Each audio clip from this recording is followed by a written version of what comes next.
Из-за тайки вечной мерзлоты разрушается основа и стены здания Якутского республиканского краеведческого музея. 2 раза в год фиксируют движение грунта. Как сообщил директор музея, ремонтные работы по укреплению фундамента, а также несущих конструкций не проводились с 1924 года.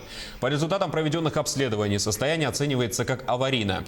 Проблему обсудили сегодня в парламенте Якутии. В частности, вопросы, связанные с эксплуатацией здания и разработкой проектно-сметной документации для восстановления постройки, а также изысканием дополнительной площади для временного размещения экспозиции музея. Планируемая реставрация обойдется примерно в 160 миллионов рублей. Вы знаете, что Якутский объединенный музей истории и культуры народов Севера расположен в объекте, который признан объектом культурного наследия.